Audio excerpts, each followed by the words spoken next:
Short notice पर यहाँ आए हुए और आज मेरा अजमेर ज़िले में कुछ 2-4 कार्यक्रम थे, तो मैं किशनगढ़ पुष्कर अभी अजमेर में आया हूँ।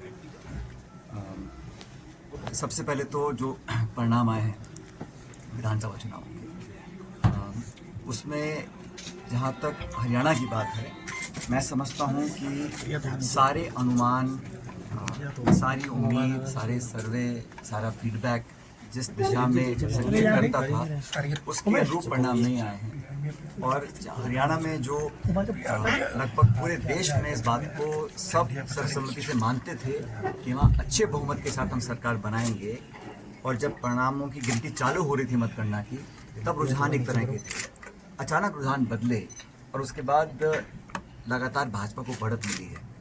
इस सिलसिले में अखिल भारतीय कांग्रेस कमेटी ने कल निर्वाचन आयोग में कुछ ज्ञापन दिए हैं 15-20 सीटों पे, जहां पे उनको आशंका थी कि उम्मीदवारों को संतुष्टि नहीं है मतगणना की प्रक्रिया से, तो उसका निराकरण निर्वाचन आयोग करेगा। कुछ लिखित कंप्लेन एआईसीसी ने भी दी हैं, वो तो है निर्वाचन आयोग का और हमारे कैंडिडेट्स का जो संवाद और एआईसीसी ने किया है। लेकिन ये बात सच है कि उम्मीद से बिल्कुल विपरीत वहाँ परिणाम आए। मैं समझता हूँ सभी लोग बोलते थे, मानते थे कि वहाँ पे 10 साल से जो सरकार थी उससे ना तो जनता खुश थी और ना शायद भाजपा खुश होगी, क्योंकि तभी 9 साल के बाद उन्होंने खट्टर साहब को वहाँ हटाया और एक नए मुख्यमंत्री को बनाया। अगर 9 साल का कार्यकाल इतना बढ़िया था, इतनी अच्छी गवर्नेंस थी हरियाणा सरकार की, तो कोई ज़रूरत नहीं थी मुख्यमंत्री बदलने की। मुख्यमंत्री बदले इसलिए गए क्योंकि वहाँ पे असंतोष था, गवर्नेंस हो नहीं रही थी, किसान नौजवान सब परेशान थे। और वहाँ पर कांग्रेस पार्टी ने जो कैंपेन किया, जिस ताकत से हम लोग चुनाव लड़े, उसके अनुरूप परिणाम नहीं आए।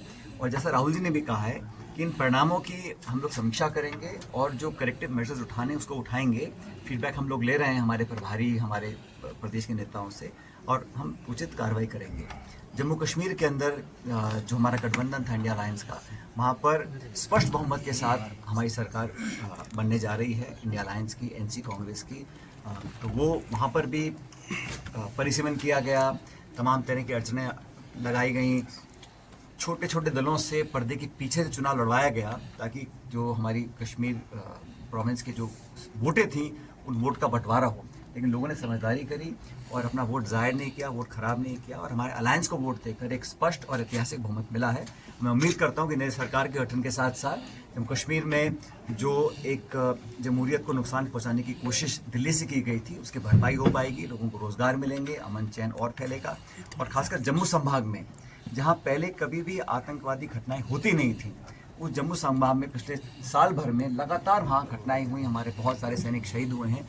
उस पर भी नई सरकार बनने के बाद अंकुश लगेगा और एक नई शुरुआत उस जम्मू कश्मीर में होगी। और मैं उम्मीद करता हूँ कि जल्द से जल्द जम्मू कश्मीर का जो स्टेटहुड था, जो छीन कर उसको यूटी बनाया गया था, केंद्र सरकार ने भी कहा है कि हम उसको करेंगे। मैं उम्मीद करता हूँ कि स्टेटहुड बहुत जल्द जम्मू कश्मीर के लोगों को मिल पाएगा।